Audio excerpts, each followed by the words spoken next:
Hey everybody, it's Darrell with the Back 40 broadcast, 10:30 a.m. Pacific time every Wednesday. We're doing a take two on this because it sounds like our technology wasn't working the first time around.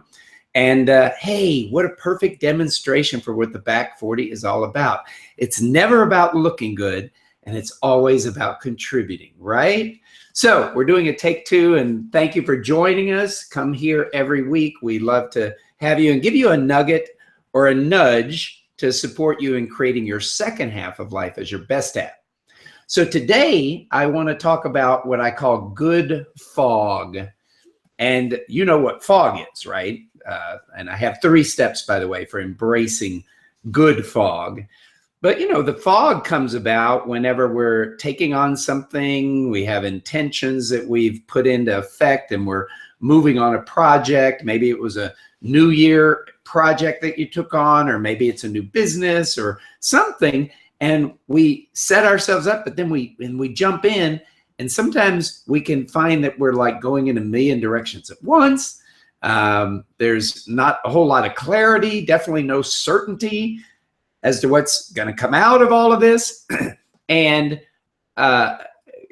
I face this. I faced this when I first started my first business. I'm sure y'all can relate, but when I started my first business, I left being an employee and became an entrepreneur. I remember years ago that when those first few months, I had a bowling ball in my stomach, and I didn't know what actions I was taking, whether they were going to result in anything. And so again, we can get into this place where it seems unclear, uncertain, and therefore we can, as human beings, tend to avoid those situations, especially in the second half.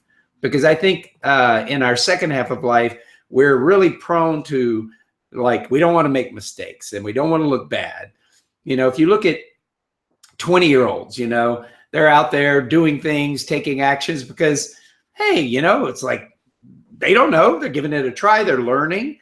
But as we get older in the Back 40, well, not the Back 40 we're creating, but in some people as they get older in their second half, it's like they hold on. They don't want to take risks. They stay in the comfort zone. So look, if you believe, as we do here in the Back 40, that your best is yet to come, you have yet to do what you came here to do, and the second half is going to be your best half, then you want to get out there and start taking some bold actions and put yourself into the fog and embrace the fog. Let me give you a couple stories about the fog that inspire me. Alexander Fleming invented penicillin, and yet his lab was kind of like a fog because he wasn't really good about cleaning things up, and he didn't sterilize his lab plates, and he'd leave the windows open. And guess what? One day he came in and there was mold. That was the beginning of creating penicillin. See, great things can sometimes come out of the fog if we can stay in the unknown and be willing to stay in the unknown. Another great story that inspires me is in the early 30s, there were 10 drunks, all but living with one another, supporting each other, like in a very fragile way to stay sober. And, you know, you got to admit that that would have been a fog for them. Some of them couldn't even keep jobs, right? And yet out of that fellowship grew an organization that's now in 170 countries and has 2 million members, Alcoholics Anonymous. So stories like that inspire me, that even in the fog, sometimes if we can stay willing to be in the unknown and keep taking action, amazing things can come out of that. So today I want to give you 3 steps for embracing the fog. First is wake up. You know, you've heard the phrase, wake up and smell the coffee. Well, wake up and realize you're in a fog.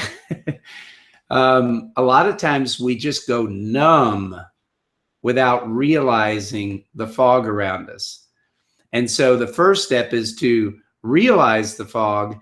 And, you know, when you realize that you're in a fog, the first step or the first reaction might be to make yourself wrong, to say that you shouldn't be in a fog, that you should have taken other steps or operated with more clarity or known more about what you were going to do before you stepped into what you're doing.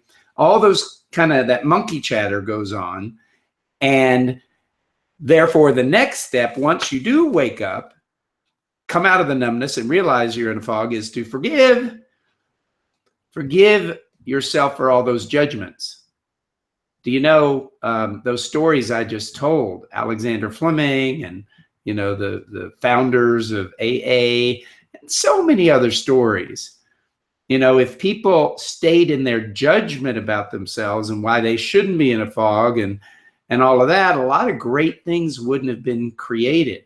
So when you can forgive yourself for the judgment you're levying on yourself, then you can invite your creativity back, because the judgments will definitely push out your creativity.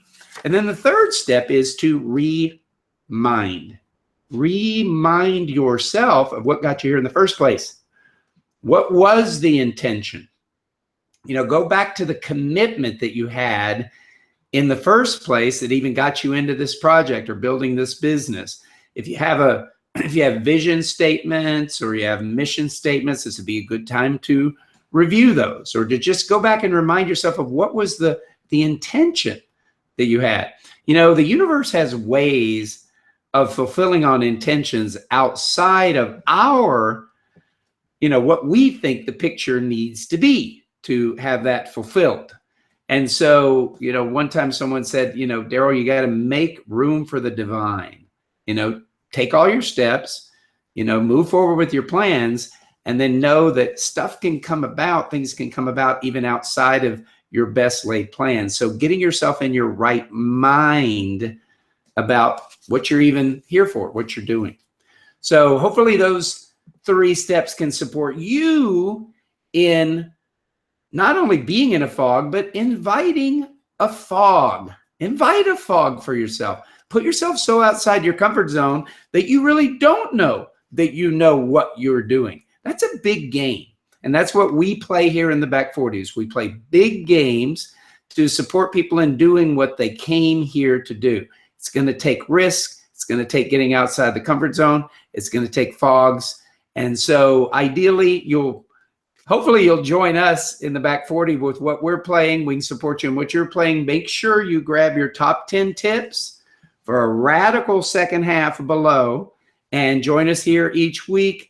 I'd love to have you and support you in living your radical second half of life. So make it a radical week.